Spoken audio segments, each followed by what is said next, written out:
नीलम दिशा हमर नमस्कार दर्शक लोकन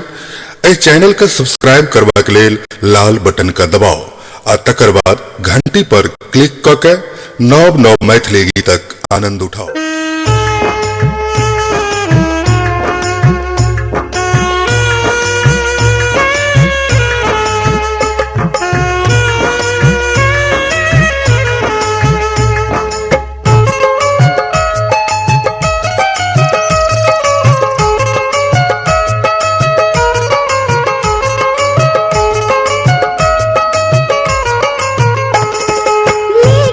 चिट्ठी पिया सादर प्रणाम जल्दी सा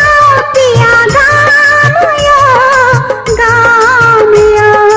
सदिखन रहै धनी अहि पर ध्यान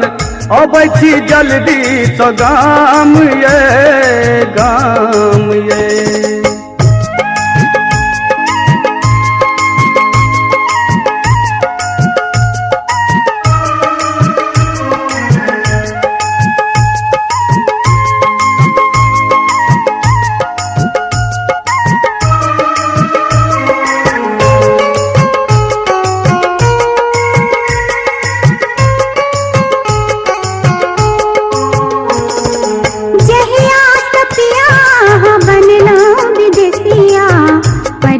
जाके भेलो पिया परदेसिया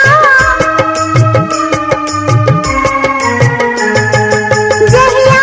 पिया बनलो विदेसिया परदेस जाके भेलो पिया परदेसिया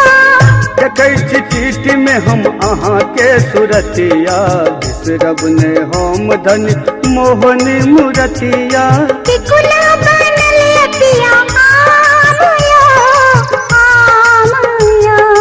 अबै छी जल्दी स गाम ये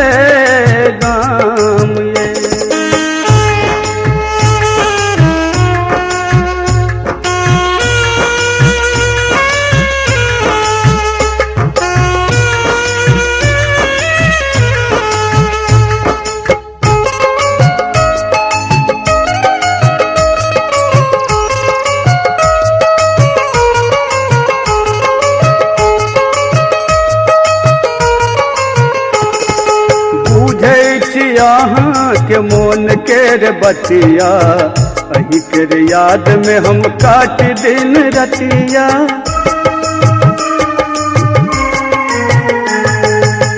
बुझै छी अहाँ के मोन के बतिया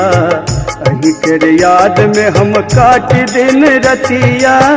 भरल जवानी हमर बाल रे उमरिया पाकल जाय पिया सेब कश्मीरिया फुर्सत में ले छी अहाँ के नाम ये जल्दी सा पिया गाम यो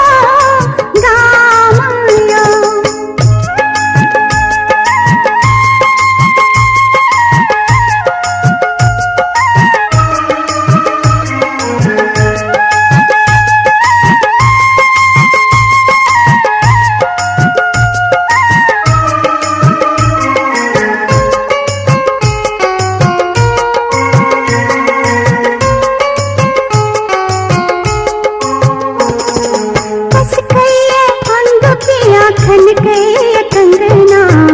दौड़ लिया पिया जैना छितहिना कस के अंग पिया खन के कंगना दौड़ लिया पिया जैना छितहिना पकड़ै छी दिल्ली सौ सरजुग जमुना पूरे अनहार पहुँच जायब हम अंगना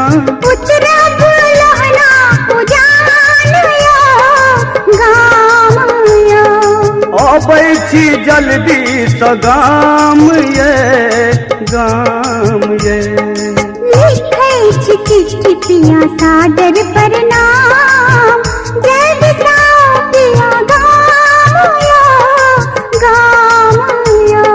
सदिखन रहै धनी अहि पर ध्यान अबै छी जल्दी स गाम ये जल्दी